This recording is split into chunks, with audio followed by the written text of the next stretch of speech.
seja bem-vindo ao podcast MG Familiar.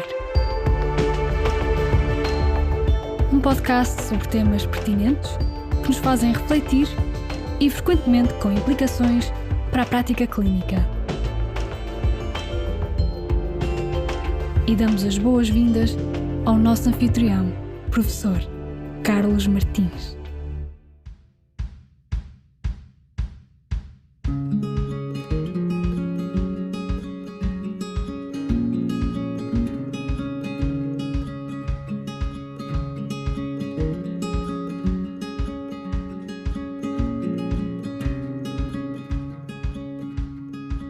Como médicos de família, sabemos bem que os nossos pacientes têm uma elevada propensão para realizar análises gerais, testes e exames médicos.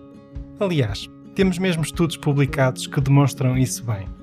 Mas o que é que os portugueses pensam sobre as intervenções no estilo de vida e o que é que eles pensam sobre o seu próprio estilo de vida?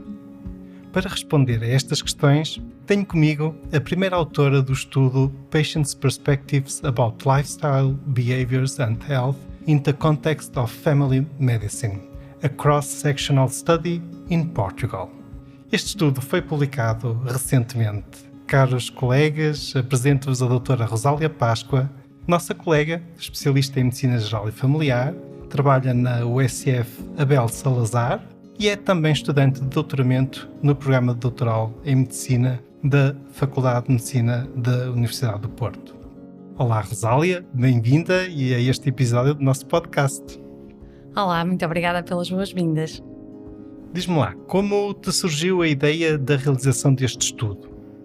Ora bem, este estudo surgiu no âmbito, de facto, da linha de investigação do meu doutoramento, que é sobre Lifestyle Interventions in Family Medicine. A área do estilo de vida é realmente uma área pela qual tenho muito interesse, principalmente pelo facto da evidência ter vindo a demonstrar vários comportamentos modificáveis como sendo os principais fatores de riscos para as doenças não transmissíveis e, ao mesmo tempo, também sabemos que, por sua vez, estas doenças são responsáveis por grande parte da morbimortalidade e também da sobrecarga dos nossos serviços de saúde. Para além disso, para a ideia deste estudo também contribuiu, de facto, o estudo que já foi referido e, portanto, que era um estudo português intitulado Patients' Estimations of the Importance of Preventive Health Service, a Nationwide Population-Based Cross-Sectional Study in Portugal, e que foi então publicado no BMJ Open em 2016, e que mostrou, na altura, que os pacientes portugueses consideravam, de facto, que os testes de diagnóstico e laboratório eram mais importantes do que as medidas de estilo de vida, parecendo até não perceber muito bem que os riscos comportamentais são os principais fatores de risco modificáveis. Em todo este seguimento, o estudo tentou compreender um pouco mais desta dinâmica, desta percepção dos portugueses e tentamos então compreender a perspectiva que os portugueses têm sobre as intervenções de estilo de vida, principalmente sobre 4 dimensões. Por um lado, chamamos-lhe a dimensão 1, a perspectiva pessoal sobre cada intervenção no estilo de vida, no que diz respeito a se essa intervenção pode prevenir e ajudar a controlar versus causar e agravar algumas doenças, conforme apropriado e conforme o caso. Depois, aquilo que chamamos a dimensão 2, compreender a perspectiva no que diz respeito à autoavaliação do comportamento pessoal, se no caso pessoal cada indivíduo participante considera o seu estilo de vida saudável ou não. Depois, uma dimensão número 3, em que tentamos estudar o nível de importância atribuído ao médico de família na abordagem de cada uma destas intervenções de estilo de vida. E, por fim, uma dimensão 4, para tentarmos perceber, então, estas perspectivas, agora voltada para se, no caso pessoal, era habitual ou não que o médico de família perguntasse, questionasse sobre cada uma destas intervenções de estilo de vida que estudamos. Então, para responder a essas perguntas de investigação, que métodos usaste? Qual a metodologia que seguiste? Portanto, desenvolvemos um estudo observacional de abrangência populacional por todo o Portugal continental e que foi conduzido precisamente numa amostra representativa da população geral adulta portuguesa com 20 ou mais anos. Optamos por um desenho amostral estratificado, consideramos as NUTs, que é a nomenclatura das unidades territoriais para fins estatísticos, consideramos então as NUTs como estratos naturais e em cada NUTs 2 através de um método de random root, definimos pontos de partida, pontos para iniciar as nossas rotas, aleatórios e que foram selecionados com uma probabilidade proporcional ao tamanho da população de cada um desses nodos. Definimos também cotas-alvo, de acordo com a distribuição das variáveis de sexo, idade e região de residência, para definir, no fundo, o número total de 900 participantes. A colheita de dados foi então depois realizada por meio de um questionário que foi aplicado por entrevistadores treinados e orientados pela equipa de investigação, em entrevistas que decorreram face a face e cuja resposta se estimou entre 20 a 25 minutos em média. Se calhar falar um bocadinho deste questionário que, alinhado com os objetivos do trabalho, apresentava 3 secções. Após a nota introdutória que falou sobre os objetivos e sobre as motivações do estudo, seguiam-lhe 3 secções. A primeira sobre questões relacionadas com o estado de saúde, a segunda secção que denominamos a secção principal de pesquisa, de investigação, e uma terceira secção, então, de dados sociodemográficos habituais. Na secção principal de pesquisa, fomos dar resposta precisamente às questões que já levantei há pouco e os entrevistados responderam a uma escala de Likert para as diferentes intervenções de estilo de vida. Fiquei curioso, mencionaste que, digamos, os questionários foram aplicados por entrevistas face a face. O mais habitual neste tipo de estudos é o uso das entrevistas telefónicas. Porquê? Porquê é que usaram essa metodologia? De facto, o mais habitual são as entrevistas telefónicas, e isto foi um desafio metodológico para este trabalho, mas tivemos que utilizar a entrevista face a face decorrente da data de realização do estudo, uma vez que já se encontrava em vigor o Regulamento Geral de Proteção de Dados e, portanto, este regulamento veio tornar como não execuível a entrevista telefónica por indisponibilidade de contactos que sejam legalmente reconhecidos e, portanto, que possam ser utilizados enquanto bases de dados para contactos telefónicos. Ok, então nesta altura já estamos todos curiosos. Quais as principais conclusões deste teu estudo? Conta-nos. Então, a primeira conclusão importante, este estudo veio mostrar que a grande maioria dos portugueses entrevistados tem crenças, tem perspectivas informadas em relação aos principais comportamentos de estilo de vida, na medida em que acreditam que uma dieta saudável, a atividade física regular, sono de boa qualidade, entre outros, podem prevenir e ajudar a controlar algumas doenças e, simultaneamente, reconhecem também que fumar, consumir drogas ilícitas, o tempo excessivo de ecrã, o stress excessivo, ser sedentário, podem, de facto, causar ou agravar algumas doenças.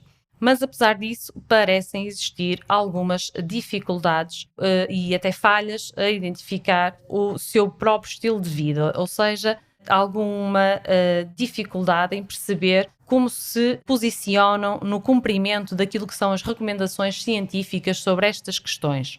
Os nossos resultados, à semelhança de outros estudos, vieram sugerir que, efetivamente, os participantes tendem a sobreestimar o seu próprio comportamento. Partilho um exemplo disso que achei ter sido um dos exemplos mais curiosos. Através dos valores autorrelatados de peso e altura, pelo cálculo que depois fizemos do IMC, obtivemos que 40,2%, portanto cerca de 358 dos participantes, apresentavam excesso de peso e 13,4%, o que correspondeu a 119 pessoas, apresentavam obesidade. Mas, curiosamente, a prevalência autorreferida de ter excesso de peso ou obesidade foi respectivamente 15,6% e 2,1%, portanto, valores muito dispares daqueles que tínhamos encontrado nos valores autorrelatados de peso e altura. Outra conclusão importante é que a proporção de participantes que concorda fortemente que é importante a abordagem do médico de família sobre as intervenções de estilo de vida é realmente muito maior do que a proporção daqueles que concordam que o seu médico de família habitualmente a faz. Por fim, é só referir que, do ponto de vista prático, este estudo acaba também por levantar algumas sugestões, algumas possibilidades e até talvez algumas necessidades, por exemplo, a de inclusão de indicadores de desempenho no SNS com foco em intervenções de estilo de vida, o desenvolvimento de programas de abordagem de estilo de vida de apoio às nossas consultas, o fortalecimento também da formação pré- e pós-graduada neste tema, entre outros aspectos. Conclusões realmente pertinentes e interessantes. Realmente há aqui, se calhar, algum trabalho a fazer, não é? E esta questão de os portugueses, por um lado, reconhecerem e terem alguns conhecimentos que até são válidos relativamente ao estilo de vida. Por outro lado, tem aquele problema, digamos, da dificuldade da sua autoperceção, digamos, não são muito bons autoavaliadores, é isso? É isso mesmo, é isso mesmo. Talvez porque lhes falte também alguma segurança naquilo que são as recomendações sobre estes aspectos. E aí nós, médicos de família, se calhar também temos algum trabalho a fazer. É isso, essa é outra das conclusões, é que temos aqui um papel ativo a desempenhar e temos que olhar para estes temas com alguma atenção. Já agora, Rosália, quero aproveitar aqui a tua presença no nosso podcast. Fala-nos um bocadinho desta tua experiência de ser em simultâneo médica de família numa USF e estudante de doutoramento. Como tem sido isso? Tem sido muito difícil de conciliar ou nem por isso? Conta. Ora bem, tem sido uma aventura. Uma aventura muito feliz, apesar de tudo. Tem sido uma experiência exigente, uma experiência que requer investimento de muito do nosso tempo pessoal, em muitos dias, mas mesmo muito gratificante, porque estamos a fazer aquilo que gostamos. Há vários aspectos positivos. Ter em simultâneo a perspectiva prática enquanto médica de família leva-me também a poder refletir sobre aquilo que na prática faz mais sentido, aquilo que é mais execuível, o que é mais importante investigar ou estudar. E ao ser estudante de doutoramento e ir aprendendo tantas coisas essenciais para a nossa prática, sinto que também construo uma visão mais crítica da evidência que diariamente vai surgindo, não só no tema do doutoramento, naturalmente, mas em tudo que vamos tendo no dia-a-dia. O trabalho em equipa e o networking que se gera com este tipo de trabalhos é ótimo, e como aquele que aconteceu na equipa que comigo desenvolveu este trabalho, e são aspectos de facto de enorme valor pessoal e profissional, portanto tem sido realmente uma aventura muito feliz e muito gratificante. Obrigado por este teu testemunho. Caros colegas, este estudo agora publicado é pertinente e interessante e para nós na MG Familiar enche-nos também de alegria, pois ele resulta do trabalho em equipa entre a Rosália e os nossos colaboradores de investigação da H4A Health Research Network. Um dos objetivos do projeto MG Familiar inclui a investigação científica na área dos cuidados subprimários e da medicina geral familiar e fomentar essa investigação científica. Temos uma equipa de investigadores, uma profissional de estatística, a professora doutora Andreia Teixeira, ao vosso dispor para vos ajudar a desenvolver investigação com qualidade, desde a concepção do desenho de investigação até à publicação final, sendo este apoio sem custos para os nossos colegas. Basta que nos enviem um mail a pedir colaboração nos vossos projetos de investigação. Uma outra face visível das atividades da H4A é o curso de Bioestatística e Metodologias de Investigação que está a decorrer durante estes meses no Dr. Share. Portanto, é uma outra forma de vocês contactarem e conhecerem o H4A. Muito obrigado, Rosália, pelo teu estudo e pela tua participação neste episódio do nosso podcast. Muito obrigado mesmo. Eu é que agradeço. Muito obrigada e eu. Obrigada. Como sempre, juntamente com este episódio, partilharemos o link de acesso ao estudo aqui referido e desta vez também o link de acesso ao site da H4A. Fiquem bem, continuem bem, até ao próximo episódio.